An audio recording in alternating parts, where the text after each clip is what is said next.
ಶತ್ರುವಿನ ನೆಲಕ್ಕೆ ನುಗ್ಗಿ ಹೋಗಿ ಹೊಡೆಯೋದು ಬೇರೆ, ನಮ್ಮ ನೆಲದಲ್ಲೇ ನಿಂತುಕೊಂಡು ಶತ್ರುವಿನ ನೆಲೆಯನ್ನ ನಿರ್ನಾಮ ಮಾಡೋದು ಬೇರೆ. ಇವತ್ತು ಭಾರತ ಮಾಡಿರುವುದು ಅದೇ ಕೆಲಸವನ್ನ. LOCಯನ್ನ ಕ್ರಾಸ್ ಮಾಡದೆ ಮಿಸೈಲ್ ದಾಳಿಯನ್ನ ಮಾಡಲಾಗಿದೆ. ಪಾಕ್ ಉಗ್ರರ ವಿರುದ್ಧ ದಾಳಿಗೆ ಭಾರತ ಬಳಸಿದ್ದು ಸ್ಕ್ಯಾಲ್ಪ್ ಮಿಸೈಲ್ ಅನ್ನ. ರಫೇಲ್ ಮೂಲಕ ಸ್ಕ್ಯಾಲ್ಪ್ ಮಿಸೈಲ್ ನ ಬಳಕೆ ಮಾಡಲಾಯಿತು. ಈ ಸ್ಕ್ಯಾಲ್ಪ್ ಮಿಸೈಲ್ಗೆ 550 ಕಿಲೋಮೀಟರ್ ದೂರದ ಟಾರ್ಗೆಟ್ ನ ಛಿದ್ರ ಮಾಡುವಂತಹ ಕೆಪಾಸಿಟಿ ಇದೆ. ರಫೇಲ್ ಫೈಟರ್ ಜೆಟ್ಗೆ ಸ್ಕ್ಯಾಲ್ಪ್ ಮಿಸೈಲ್ ಅನ್ನ ಬಳಸಿ ದಾಳಿಯನ್ನ ಮಾಡಿದೆ ಭಾರತ. ಡೀಟೇಲ್ಸ್ ನಮ್ಮ ಪ್ರತಿನಿಧಿ ಚಂದ್ರಮೋಹನ್ ನೀಡ್ತಾ ಹೋಗ್ತಾರೆ. ಚಂದ್ರಮೋಹನ್, ಇವತ್ತು ಭಾರತ ನಡೆಸಿದಂತಹ ದಾಳಿಯ ವಿಶೇಷತೆಯೇ LOCಯನ್ನ ಕ್ರಾಸ್ ಮಾಡದೆ ಭಾರತ ಮಿಸೈಲ್ಗಳ ಮೂಲಕ ದಾಳಿ ಮಾಡಿತ್ತು. ಬಳಕೆ ಮಾಡಿರುವಂತಹ ಮಿಸೈಲ್ಗಳಲ್ಲಿ ಸ್ಕ್ಯಾಲ್ಪ್ ಮಿಸೈಲ್ ಕೂಡ ಒಂದು. ಈ ಸ್ಕ್ಯಾಲ್ಪ್ ಮಿಸೈಲ್ ನ ಶಕ್ತಿ ಸಾಮರ್ಥ್ಯ ಯಾವ ರೀತಿ ಬಳಕೆಯಾಯಿತು ವಿವರಿಸಬಹುದಾ ಚಂದ್ರಮೋಹನ್? ಹೌದು ವಿದೇಶಿ, ಇವತ್ತು ಮುಖ್ಯವಾಗಿ ಭಾರತ ರಫೇಲ್ ಯುದ್ಧ ವಿಮಾನದಲ್ಲಿ ಸ್ಕಲ್ಪ್ ಮಿಸೈಲ್ ಅನ್ನ ಬಳಸಿ ಪಾಕಿಸ್ತಾನದ ಉಗ್ರಗಾಮಿ ನೆಲೆಗಳ ಮೇಲೆ ದಾಳಿಯನ್ನು ನಡೆಸಿದೆ, ಏರ್ ಸ್ಟ್ರೈಕ್ ಅನ್ನು ನಡೆಸಿದೆ. ಸ್ಕಲ್ಪ್ ಮಿಸೈಲ್ಗೆ 550 ಕಿಲೋಮೀಟರ್ ವರೆಗೂ ಕೂಡ ಹೋಗಿ ದಾಳಿ ನಡೆಸುವಂತ ಸಾಮರ್ಥ್ಯ ಇದೆ. ಇದನ್ನ ರಫೇಲ್ ಫೈಟರ್ ಜೆಟ್ಗೆ ಜೋಡಿಸಿ ದಾಳಿಯನ್ನ ನಡೆಸಲಾಗುತ್ತೆ. ಮುಖ್ಯವಾಗಿ ಫ್ರಾನ್ಸ್ ನಿಂದ ನಾವು ರಫೇಲ್ ಫೈಟರ್ ಜೆಟ್ ಅನ್ನ ಖರೀದಿಸಿದ್ದೇವೆ. ಜೊತೆಗೆ ರಫೇಲ್ ಫೈಟರ್ ಜೆಟ್ ಜೊತೆಗೆ ಈ ಸ್ಕಲ್ಪ್ ಮಿಸೈಲ್ ಅನ್ನು ಕೂಡ ಫ್ರಾನ್ಸ್ ನಿಂದಲೇ ಖರೀದಿ ಮಾಡಲಾಗಿದೆ.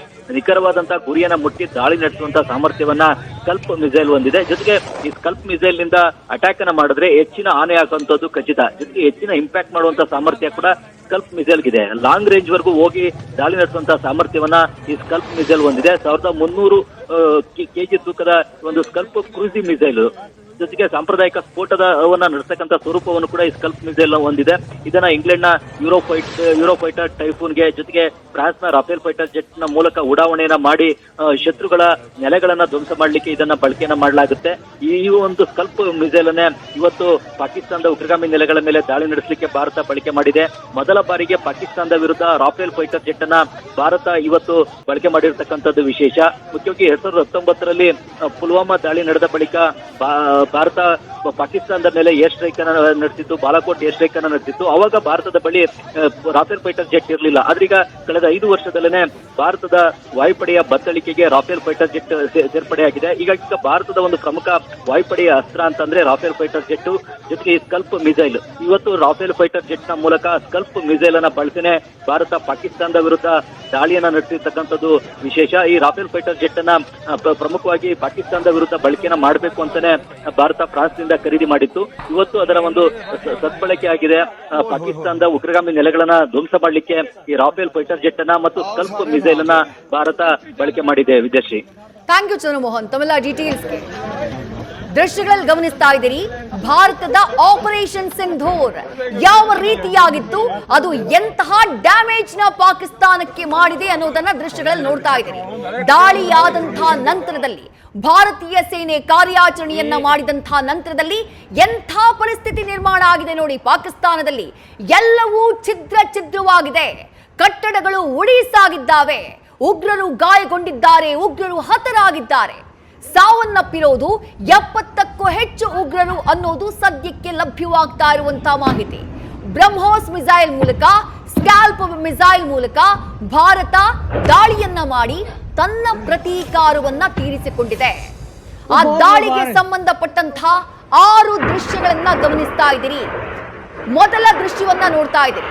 ಆ ಮದರಸಾದ ದೃಶ್ಯ ಇದು. ಮದರಸಾ ಅನ್ನೋದಕ್ಕಿಂತಲೂ ಉಗ್ರರನ್ನ ತಯಾರು ಮಾಡ್ತಾ ಇದ್ದಂತಹ ಫ್ಯಾಕ್ಟರಿ, ಉಗ್ರ ಹಫೀಜ್ ಸಯೀದ್ ನ ಮದರಸಾ, ಆತನ ಹೆಡ್ ಕ್ವಾರ್ಟರ್ಸ್, ಆತ ಉಗ್ರರನ್ನ ತಯಾರು ಮಾಡ್ತಾ ಇದ್ದಂತಹ ಕಾರ್ಖಾನೆ, ಆ ಕಾರ್ಖಾನೆ ಧ್ವಂಸವಾಗಿ ಹೋಗಿದೆ.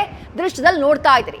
ಎರಡನೇ ದೃಶ್ಯವನ್ನ ಗಮನಿಸ್ತಾ ಇದ್ದೀರಿ. ಟಾರ್ಗೆಟ್ ಮಾಡಿ ಉಗ್ರರ ನೆಲೆಗಳನ್ನ ಧ್ವಂಸ ಹೇಗೆ ಮಾಡ್ತು ಭಾರತ, ಆ ಮಿಸೈಲ್ ದಾಳಿ ಯಾವ ರೀತಿಯಾಗಿ ನಡೆಯಿತು ಅನ್ನೋದನ್ನ ಆ ಎರಡನೇ ದೃಶ್ಯದಲ್ಲಿ ಗಮನಿಸ್ತಾ ಇದ್ದೀರಿ.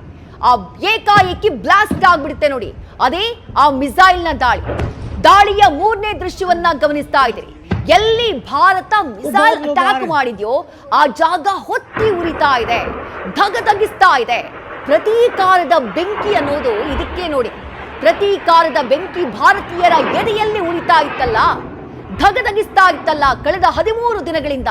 ಈಗ ಅಲ್ಲಿ ಆ ಬೆಂಕಿ ಕಾಣಿಸ್ತಾ ಇದೆ. ಆ ಪ್ರತೀಕಾರಕ್ಕೆ ಉತ್ತರ ಅದು. ಭಾರತದ ಮೇಲೆ ಮಾಡಿದಂತಹ ದಾಳಿಗೆ, ಭಾರತೀಯರ ನರಮೇಧವನ್ನ ಮಾಡಿದ್ದಕ್ಕೆ ಭಾರತ ಕೊಟ್ಟಂತಹ ಉತ್ತರ ಅದು. ದಾಳಿಯ 4ನೇ ದೃಶ್ಯವನ್ನ ಗಮನಿಸ್ತಾ ಇದ್ರಿ. ಇದು ಮತ್ತೊಂದು ಭೂಪ್ರದೇಶ. ಅಲ್ಲಿ ಗಮನಿಸ್ತಾ ಇದ್ರಿ ಆ ಅವಶೇಷಗಳಿದೆಯಲ್ಲ, ಅದು ಪಾಕಿಸ್ತಾನದ ಅತ್ಯಾಧುನಿಕ ಯುದ್ಧ ವಿಮಾನ, ಚೀನಾ ಕೊಟ್ಟಿರುವಂತಹ ಯುದ್ಧ ವಿಮಾನ JF-17 ನ ಅವಶೇಷ ಅದು. ನ್ಯೂಸ್ ಫಸ್ಟ್ ನಿರ್ಭೀತಿಯಿಂದ ನಿಮ್ಮ ಪರವಾಗಿ.